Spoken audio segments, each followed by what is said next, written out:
In this XSO's football video breakdown, we're going to take a look at a Madden 13 play out of the 49ers playbook that's called near wide left twins post drag. Now, this particular play is pretty effective as far as attacking zone coverage, and the reason that we like it is because of the running back's route, which happens to be a wheel route. So what he's going to wind up doing is, as you look at your screen, he's going to come out of the backfield here and kind of look like he's running towards the flat a little bit, and then he's going to wheel out and head up the field here. Now, this particular route is very effective, as we mentioned, against zone coverage because of another route that happens to play into it. And that happens to be this outside receiver here. And what he runs is a post route. Here's the outside receiver. He's running this post route. And what he's going to wind up doing is sometimes he'll wind up drawing into strong safety. Now, I can't always say that's going to happen, but it should at least make him pause for a second, long enough where we can make that throw to the halfback as he breaks down the field on his wheel route. And here's the strong safety as you're looking at your screen. He's lined up right here. And what we mean by that is you'll see as you watch this video that it's going to wind up drawing him a little bit to the inside here. And that should create some spacing where we can go ahead as we drop our quarterback back. So let's just pretend like we're dropping our quarterback back. And then what we can do is we can locate that halfback as he comes down the field here, where we can wind up making that throw. We can use the pass lead and we can wind up throwing the ball to the outside here where we can actually make that catch. And that's what you're going to wind up seeing as you watch this play as we go through it. Now, the other thing is, too, if he's not open, maybe there winds up being some coverage. Maybe they wind up dropping a buzz zone defender back in or a curl to flat, if you want to call it that. When he winds up dropping back in that area and takes that away, and then we have other options to throw to as well. For instance, we have this guy who's coming underneath, which happens to be the tight end. Here's the tight end. He's lined up over here. And what he runs is a drag route. So he'll be coming in this area here and coming across. And a lot of times, if we don't see that we have the open receiver coming across, as far as the receiver that we're looking for, which is a halfback coming on the wheel route, then we have this option to throw the ball to the tight end as he comes across on a shallow drag route or crossing route, whatever you want to call it. As he comes across the field there, we can look to throw to him. And finally, we have the fullback who leaks out of the backfield.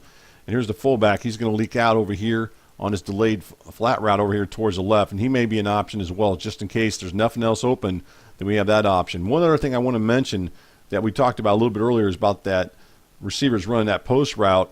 Against cover 2 coverage, you may find him open as he breaks towards the post, and he may be an option you might consider throwing to. So let's just go ahead and run the play. Before we do that, just take a look at the defense.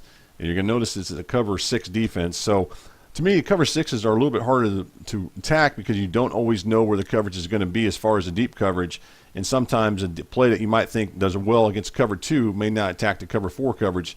In this case, if you're looking at it, what I mean by that is this is kind of the cover 4 coverage you look because you wind up having those 2 deep defenders over here, whereas over here you just have 1 defender playing that deep half over there over to the right. So you got to be careful when you attack these type of coverages. But let's go ahead and run this, take a look at it. Keep in mind I'm doing this in real time, so if the play doesn't work the way I draw it up, sometimes that does happen.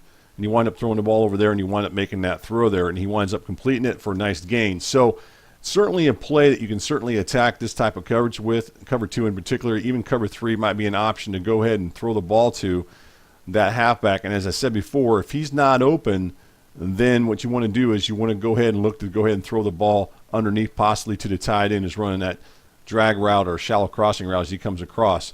Let's go ahead and look at it from the top-down view here. And I did this last week, and I think I'm going to go ahead and do it this week as far as breaking this down, just kind of show it to you guys a little bit from the side view here. Let's go this other direction here, kind of give you a little bit more sense of how this play works. So we wind up having this as far as the pass routes go, at least the key ones that we're looking at. Here's this B receiver or the outside receiver. He's going to run this post route into this area here. And then we have the halfback who's coming out of the backfield on this wheel route. I kind of messed up a little bit on those illustrations. Let's go do this again as far as this way this works. Here he goes with the post route. So he runs this post route in this area here. And then we have this halfback as he comes out of the backfield on this wheel route in this area here. And what we're looking for is hopefully that the strong safety will at least look to lead a little bit to go inside here, and then maybe he'll break back out over in this area here. But hopefully he'll go to the inside and go ahead and cover this post route that's being ran by the outside receiver. And this will allow us to go ahead and make that throw. Let's go ahead and look at it from this view here. You can kind of see what I mean. You look at it, you can see right now, look how this guy's going inside. This is the strong safety as he goes inside. You'll see him going inside right there. And that's what allows us to get this open. Look how far he's to the inside, taking away that post route. And then that allows us to go ahead and make that throw over there as you look at it. And that's kind of what we're looking for with this particular play as far as attacking that type of zone coverage. Let's go back this way here too as well. And you can see the other option, as I mentioned earlier, if there's nothing deep and you don't see anything deep, then you may want to dip the ball underneath to that tight end. Now, you'll notice that the tight end's getting covered, and then he winds up being released by that linebacker right there. Here's that linebacker who's covering this area here, right? He's covering this tight end. Now, he's going to release him, and he's going to go back and cover that deeper route that's ran by the inside slot receiver on that deep end route. So you've got to keep that in mind. But generally, that's what you look for. And then, as I said earlier, the other option would have been that the fullback as he comes out of the backfield. If nothing's open, you can always just dump it there and not worry about it as far as picking up a lot of yards. Probably won't pick up a lot of yards, but at least you're not going to get sacked. So a lot of different options with this particular play as you look at it. Certainly a nice play to go ahead and attack cover 6 coverage, providing that you wind up getting a cover 2 coverage over there on the right, such as what you're seeing here. So again, this play is called near Y left twins post drag.